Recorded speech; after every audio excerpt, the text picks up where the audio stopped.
Good evening friends, मेरा नाम मोहित जैन और मेरे यूट्यूब क्लास में आपका बहुत बहुत स्वागत है। आज मैं बच्चों आपको पढ़ाऊंगा कि भाज्य और अभाज्य संख्या क्या होती है, कौन कौन सी अभाज्य संख्या है, कौन कौन सी भाज्य संख्या है और उनसे रिलेटेड जितने भी फैक्ट हैं वो बताने की मैं आपको पूरी कोशिश करूंगा इस वीडियो में। तो जो बच्चों को भाज्य और अभाज्य संख्या के में अंतर नहीं पता है, वो जानते नहीं क्या होती है भाज्य अभाज्य संख्या है, तो उनके लिए वीडियो बहुत ही इंपॉर्टेंट है और पूरा देखें जिससे आपका एक एक कंसेप्ट हमेशा के लिए क्लियर हो जाए। क्योंकि देखो होता क्या है कि भाज्य संख्या को हम रूट संख्या भी बोलते हैं, असंयुक्त संख्या भी बोलते हैं। अब नाम अलग अलग हो गए तो वहां पर आप कंफ्यूज होते हैं कि यार ये तो हमने नाम पढ़े ही नहीं। तो उसमें आप पूरा वीडियो देखें कि भाई क्या क्या नाम दिया है, कैसे कैसे दिया है, अब बोर्ड पे ध्यान दें। देखिए सबसे पहले बच्चों मैं आपको बता देता हूँ, आपने प्राकृत संख्या पढ़ी थी, मैंने पढ़ाई थी आपको प्राकृत संख्या। तो आपको मैंने बताई थी प्राकृत संख्या कौन कौन सी होती है।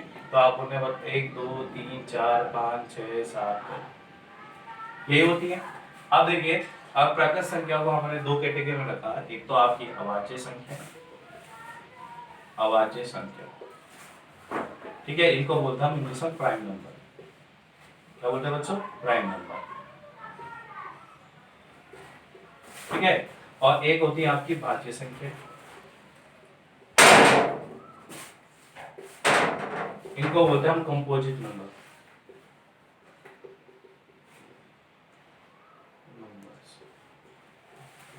ठीक है। एक आपकी तीसरा अलग, अभी इसके बारे में बाद में चर्चा करेंगे, ठीक है।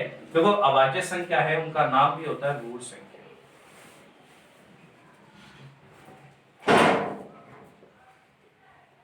ठीक है, या फिर इनको बोलते हैं असंयुक्त संख्या।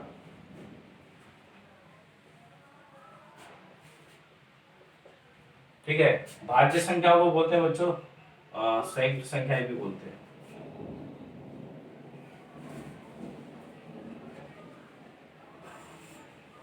ओके,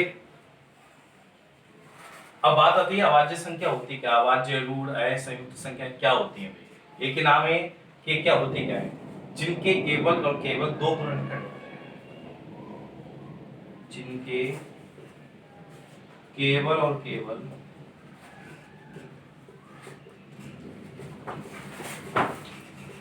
दो गुणनखंड होते हैं।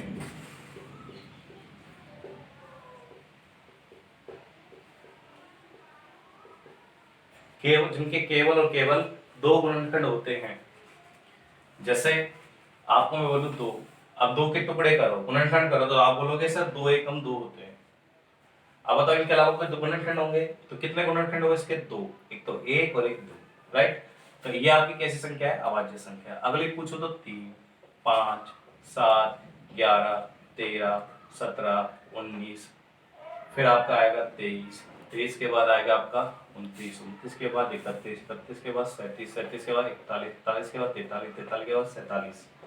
ठीक है बच्चों, तो 47 के बाद आपकी आएगी 53, 53 के बाद 59, 59 के बाद आपकी आएगी 61, 61 के बाद आपका 67, अगली 73, 71, 73, 79, 83, 89 और आपका 97।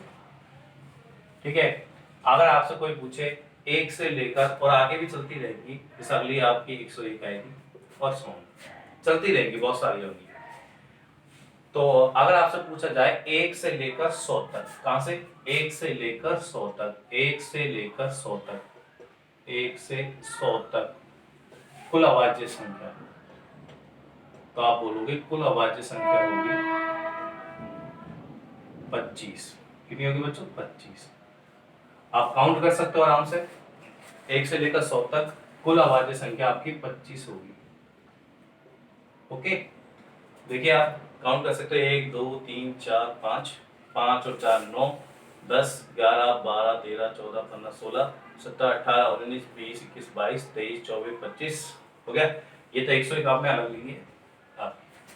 ओके, अगर आपसे पूछे सबसे छोटी अभाज्य संख्या, तो आप बोलोगे सबसे छोटी अभाज्य संख्या कौन सी होगी? 2। ओके, अगर आपसे पूछा जाए कि दो को, एक बात और बता देता हूँ अभाज्य संख्या के बारे में, सबसे इंपॉर्टेंट है कि दो को छोड़कर, किसको छोड़ दें हम? दो को छोड़कर सारी अभाज्य संख्याएं विषम होती हैं। कैसी होती हैं? विषम होती हैं सारी अभाज्य संख्या। किसको छोड़ के बच्चों? दो को। और दो एकमात्र ऐसी अभाज्य संख्या है जो क्या है बच्चों, सम है। दो एकमात्र ऐसी अभाज्य संख्या है जो सम है। ओके, बाकी सारी संख्या कैसी होती है, सारी अभाज्य संख्या कैसी होती है, विषम होती है। ओके, आगे नेक्स्ट में जितनी भी अभाज्य संख्या है, जितनी भी हैं, ठीक है, जितनी भी आपकी अभाज्य संख्या होती है उनको या तो हम लिखते हैं 6k + 1 के रूप में रिप्रेजेंट करते हैं या फिर 6k - 1 के रूप में। यहाँ पर हम k का मान आप ले सकते हो, यहाँ पर k का मान कुछ भी ले सकते हो। जैसे मैं k का मान 1 2 3 4 5 100, ठीक है। अब जैसे मैं आपको बताऊं कि अगर k का मान आपने 1 रखा तो 6 एकम 6, तो 6 और 1 7, तो 7 कैसी संख्या बच्चों, अभाज्य।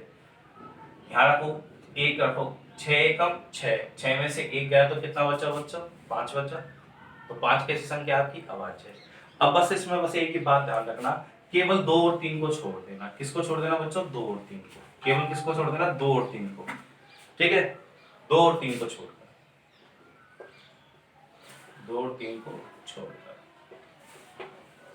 ठीक है, ये आप याद रखना। 2 और 3 को छोड़ दो, बाकी जितनी भी अभाज्य संख्या है उनको या तो 6k + 1 के रूप में रिप्रेजेंट कर सकते हैं, मतलब प्रदर्शित कर सकते हैं, या फिर 6k - 1 के रूप में।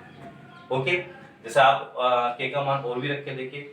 जैसे आपने रखा 2 रख के देखा तो 6 दूनी 12, 12 और 1 13, तो 6 दूनी 12, 12 में से 1 11, तो 11 और 13 आपकी अभाज्य संख्या होती है। मैं ये नहीं कह रहा कि आप यहाँ पर रखें तो हर बार आपकी अभाज्य संख्या ही मिलेगी, मैं ये नहीं कह रहा, मतलब मैं ये कहना चाहता हूँ कि जितनी भी अभाज्य संख्या हैं उनको हम 6k + 1 या 6k - 1 के रूप में रिप्रेजेंट कर सकते हैं। कहने का मतलब और भी अपन क्लियर कर सकते हैं कि कोई भी अभाज्य संख्या है, अगर आप उसमें 6 का भाग दोगे, किसका भाग दोगे बच्चों, 6 का भाग दोगे, या तो वो शेषफल 1 छोड़ेगी, या तो कितना शेषफल छोड़ेगी 1, या फिर छोड़ेगी 5 शेषफल, या तो शेषफल 1 छोड़ेगी या फिर क्या छोड़ेगी, 5 छोड़ेगी। किसी भी अभाज्य संख्या में अगर आप 6 का भाग दोगे तो या तो वो शेषफल 1 छोड़ेगी या 5 छोड़ेगी। केवल किसको छोड़कर, मैंने बता दिया किसको छोड़कर, 2 और 3 को। बस 2 और 3 अभाज्य संख्या को छोड़ दो, बाकी सारी अभाज्य संख्या में अगर आप 6 का भाग दोगे तो या तो शेषफल वो 1 छोड़ेगी या फिर क्या छोड़ेगी बच्चों, 5 छोड़ेगी। आप देख सकते हैं एग्जांपल में आपको बता दें 97 में, अब 97 में आप 6 का भाग दो तो 16 छिक्की 96, तो शेषफल कितना छोड़ेगी बच्चों, 1। ओके, अब आपके सामने आ जाए कि भैया बताओ 95 में भाज्य संख्या है या अभाज्य संख्या है, तो आप क्या करो, इसमें 6 का भाग दे लेना। सही है, एक थोड़ा अपने को क्लू मिल सकता है। वैसे तो हमें पता है कि 95 में किसका भाग जा रहा है, 5 का, तो ये आपकी अभाज्य संख्या हो नहीं सकती क्योंकि इसके तो 2 से ज्यादा गुणनखंड होंगे। 19 5 95 होते हैं, आप जानते हो बात, और एक 95 एकम 95, तो कितने गुणनखंड हो गए इसके, 4, तो ये अभाज्य संख्या नहीं है, ये कैसी होगी, भाज्य होगी 95। ठीक है, तो थोड़ा सा हमें यहाँ क्लू मिल सकता है कि कई पहचाने की अभाज्य संख्या है या भाज्य संख्या है। ओके बच्चों, तो ये आपकी सारी अभाज्य संख्याओं के बारे में बता चुका हूँ। अभाज्य संख्या वही होती है जिनके केवल 2 गुणनखंड होते हैं, ना तो 2 से ज्यादा ना 2 से कम, ठीक है, वो सारी अभाज्य संख्या होती है। और सबसे मेन पॉइंट याद रखने का कि अभाज्य संख्या में जब भी 6 का भाग देते हैं तो शेषफल या तो वो 1 छोड़ती है या फिर 5 छोड़ती है, हमेशा है। केवल किसको छोड़ दें हम, 2 और 3 को। 2 और 3 एक तरीके से आप अपवाद समझ सकते हो, किस नियम का पालन नहीं करते। ओके बच्चों, ध्यान रखेंगे, ठीक है। अगर आपसे पूछे सबसे छोटी अभाज्य संख्या तो आप 2 ही बोलोगे। आपसे बोले कि वह अभाज्य संख्या जो सम है तो वो क्या है, 2 ही है केवल, और बाकी सारी अभाज्य संख्या क्या होती है, विषम होती है। ओके, आगे चलते हैं। अब बात करते हैं, हम थोड़ा डिस्कस कर लेते हैं भाज्य संख्या। ठीक है, एक छोटा सा पॉइंट और कि 3 अंकों की सबसे छोटी अभाज्य संख्या, तो आप बोलोगे 3 अंकों की सबसे छोटी अभाज्य संख्या होती है 101। कौन सी होती है बच्चों, 101। ठीक है, अब बात करते हैं हम भाज्य संख्या की, कि भाज्य संख्या या संयुक्त संख्या, तो जो भाज्य संख्या होती है उनके 2 से अधिक गुणनखंड होते हैं। कितने गुणनखंड होते हैं, 2 से अधिक गुणनखंड। 2 से अधिक क्या होते हैं, गुणनखंड होते हैं, 2 से अधिक गुणनखंड। जिन संख्याओं के 2 से अधिक गुणनखंड होते हैं वो सारी संख्याएं आपकी क्या कहलाती है बच्चों, वो 2 से अधिक जितने भी गुणनखंड होते हैं वो संख्या आपकी कहलाती है भाज्य संख्याएं। अब हो गए सर एग्जांपल के देख लेते हैं हम। एग्जांपल देखिए 4, अगर मैं आपसे कहूं 4 के टुकड़े करो तो 4 एकम 4 और 2 दूनी 4, तो टुकड़े क्या हुए बताओ, 1 2 और 4, 3 गुणनखंड हुए। ठीक है बच्चों, मैंने आपको गुणनखंड अलग से पढ़ा रखा, उसके मैंने 4 पार्ट डाल रखे हैं। पांचवा पार्ट भी बहुत जल्दी आने वाला है, आप चारों पार्टों की वीडियो देखें। गुणनखंड बहुत अच्छे लेवल का आपको दिया है, जितना कोशिश हो सकती है उतना अच्छा देने की कोशिश की है आपकी। और आप जरूर देखें, वीडियो देखें गुणनखंड की, तो वहां आपको क्लियर हो जाता है कि गुणनखंडों की संख्या क्या है क्या नहीं है। अगर अगला लें तो अगली आपकी 6, तो 6 की गुणनखंड 6 एकम 6 और 2 तिया 6, तो कितने गुणनखंड हुए 1 2 3 6, मतलब कितने हुए 4। ठीक है, ऐसे अगला नेक्स्ट अगर बोले तो 8, अगली 9, अगली 10, अगली 12, अगली 14, अगली 15, अगली 16। तो आप समझ गए होंगे कि जो संख्याएं अभाज्य नहीं है वो सारी की सारी क्या है, भाज्य है, केवल किसको छोड़कर। अब बात देखो, मैंने देखा कि यहाँ पर, और मैंने इन दोनों को जब देखा तो मैंने यहाँ पर आपको बताया था कि जो अभाज्य संख्या होती है वो होती है सबसे पहले 2 3 5 7 11 13, यही बताई थी। अब आपने देखा, गौर किया होगा कि देखो यहाँ 2 आ गया, 3 आ गया, 4 आ गया, लेकिन कौन नहीं आया अभी, 1 नहीं आया, इसलिए मैंने बीच में न लिख लिया 1। अगर आपसे कोई पूछे 1 कैसी संख्या है 1, तो आप बोलोगे 1 ना तो भाज्य है, ना तो भाज्य है